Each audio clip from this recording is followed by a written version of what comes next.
There it goes. Welcome, everybody. My name is Dan Alexa, and you are watching the Rise Up series, where focus here is about helping you to rise above normal. What everybody else lives as normal, that's not what transcendent living is about, which is the company that I founded. It's about doing things beyond, doing things at the next level of everybody else lives normal lives.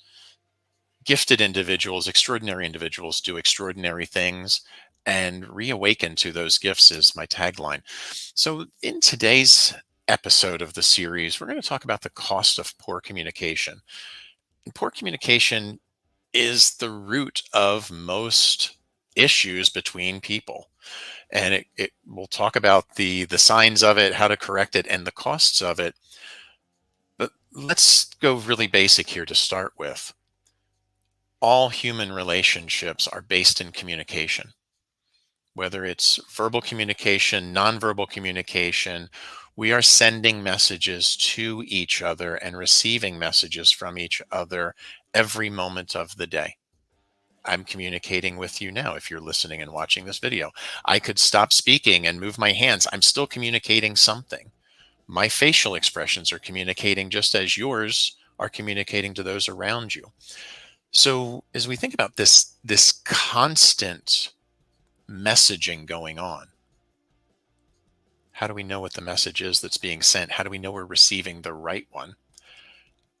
Because it might not just be the sender who is sending the wrong message.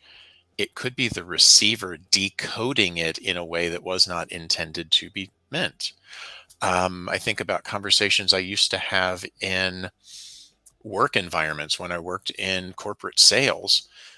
We could say one thing, but production would hear it a different way, even though it seemed like we were communicating it very clearly and going through all the steps. Sometimes we hear words differently, or we have our own biases into the process, or sometimes we hear things that aren't even there because as we listen through our filtration of experiences, who are we in this moment? What are all the experiences that have brought us to this moment that might affect how we listen and hear? Do we put up a barrier that we're no longer listening because maybe somebody said something that triggered us, made us remember something, we became irritated, and now we're not listening at all? Is it their fault or is it ours? I got to offer there, we take supreme ownership. It's ours as the receiver for not listening as fully as we could. Reminds me of a video on YouTube called "This Video Will Make You Angry." There's a little fire emoji on it. So if you go to YouTube to look for it, you'll find the right one. It's a wonderful series of animations about, and the message is about how emotion, when we become emotional, we listen differently, particularly anger cuts through our ability to be rational and present and gets us into a really heightened emotional state that blocks communication. And as I think more about that video, as I'm talking about it right now, it is very much the state of the United States right now internally, and kind of as it has been for the past 8 years in general, of this increasing levels of polarity. That in this video, it's discussed about how two people are talking to each other, they have a disagreement, and they separate. And at some point, they might try to have conversation again, but there comes this moment where they not just agree to disagree, because that doesn't work anymore. They just disagree. And then rather than trying to bridge conversation to find where they have commonalities, they'll surround themselves with others who believe what they believe. Kind of sounds like blue and red to me right now, but let's just keep it going here. We won't get too deep into any particular set of weeds. And as those groups form with this bias of opinion, suddenly they stop trying to talk to each other because this group over here is the enemy to this group and this group is the enemy to this group. They talk about each other and continue to fuel the flames of opposition. That solves nothing. And then if we continue the subdivisions, even within these poles, there is a level of disagreement. Think about someone who might be more independent minded, but they lean toward either blue or red. from either position, someone within the group who more aligns closely to the, in their minds, pure blue or pure red will say, oh, you're getting a little too purple for me. And now suddenly this group gets micro divided again, rather than being in communication and finding places of commonality. How do we move forward? How do we build bridges even though we can disagree? And actually, it's a damn good thing we do disagree, because groupthink is the worst thing that you can possibly have. If everybody's thinking the same thing, doing the same thing, and believing the same thing, where is the space of growth in that? There isn't any, because all that exists is what is. It's useless. The idea of what safe space has evolved to over the past few years, of you can't say anything offensive that might challenge somebody's sensibilities, is a useless piece of ideology.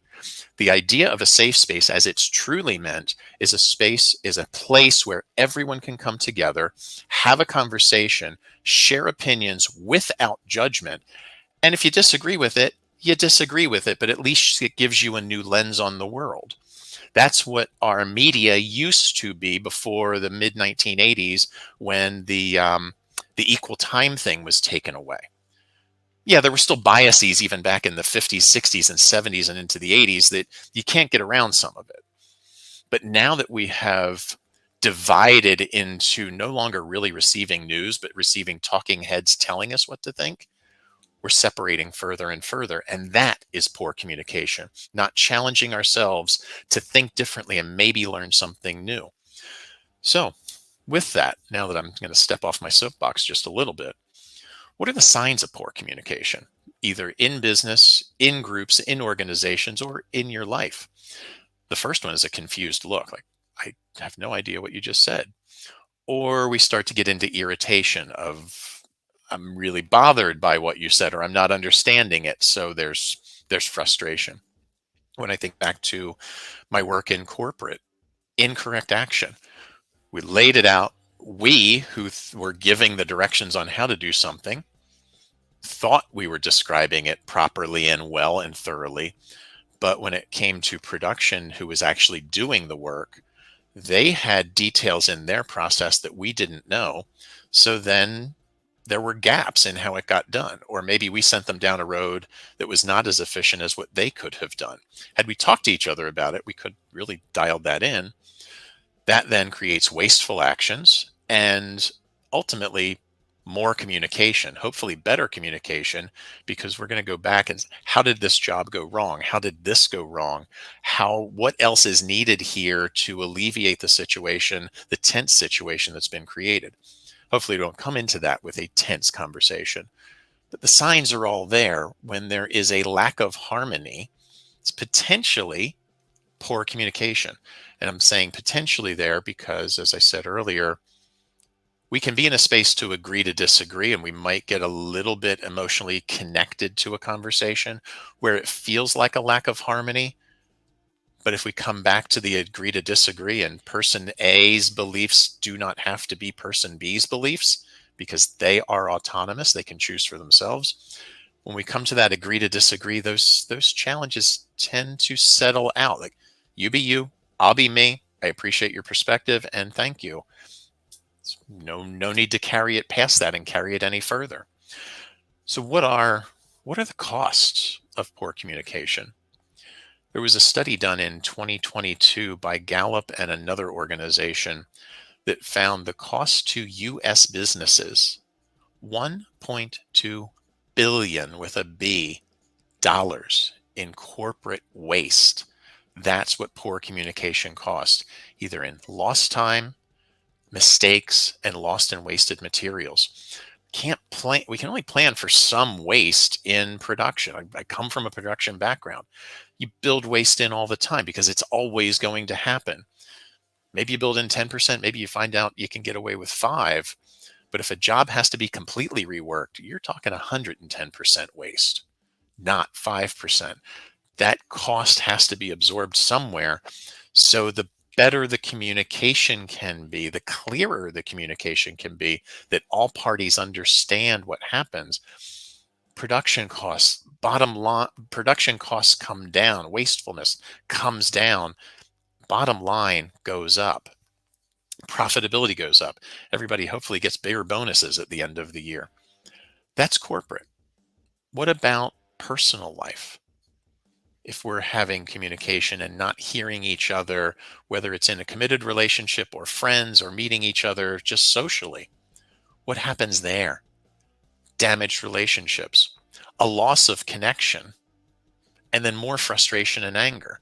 So you notice how this core element of human being and connection, if we get challenged in it and we don't do it well, or we get so caught up in our biases that everybody has to believe what we believe, it just creates further division rather than connection.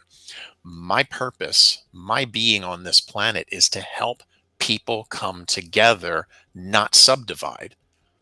And I have a whole thing on it of the more we micro divide, the further we become separated, because all we actually do is drop into silos of confirmation bias.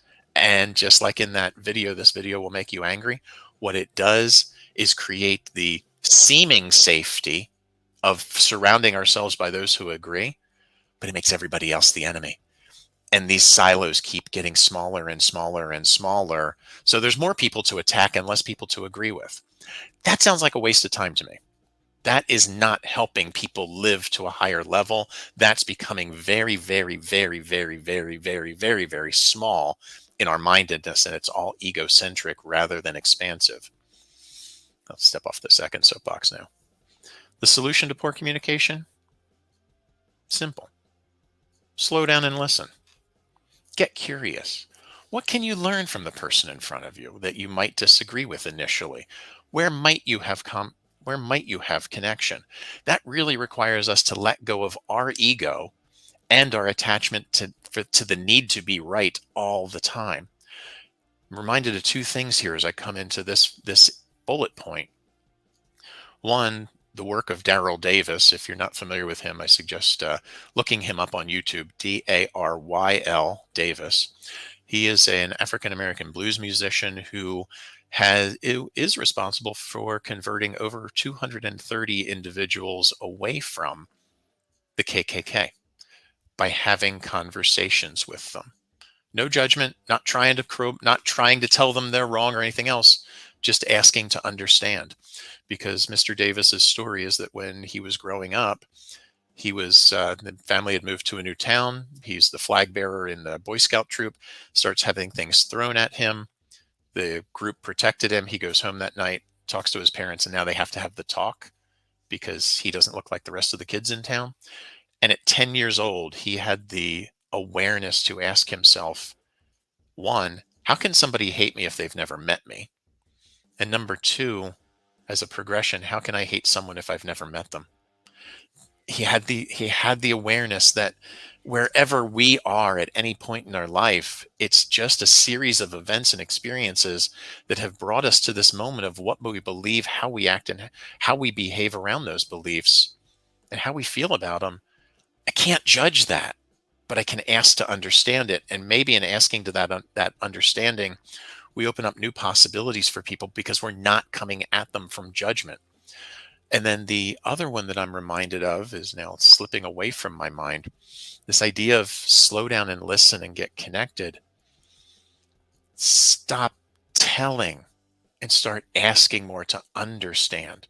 When more we understand each other, we get those nuances of experience in the world so that we can view things differently and maybe begin to apply new lessons. If all I ever do, or all any of us ever do, is view the world through the lens of anything that's gone before, we're basing ourselves on this very small container of experience. I've done a lot of cool things in my life, and I've been around the sun quite a few times, but I haven't done everything, and I don't know everything. It's hubris. It's egotistical to think that we do. We don't know, and that's where growth and possibility happens. Getting curious, asking people about what they learned, what they know, and how would they approach a situation versus how we might do it from our experience, opens up more possibilities that creates better communication. As part of my drive to both improve the lives of individuals and the experience of corporate, I've created a program called Coaching for Excellence, which is ICF approved for continuing ed in the coaching field. And it's all about challenging initially our biases, that we look inside of what do we know, what do we truly know, and how much don't we know, so that we can move into a more collaborative communication space rather than constant telling, because that's just based on what was, not necessarily on what's here now. So it's a 12-hour program, a series of 6 weekly meetings, an hour and a half each, with some homework and some reading in between. You got to do your work. And I would love if you are in the corporate space or even in nonprofit space, and you're noticing some of these challenges in communications, whether interpersonally or interdepartmentally, or in the whole of the organization, and you want to move to a more collaborative, coaching based style of communication to improve your bottom line, let's talk.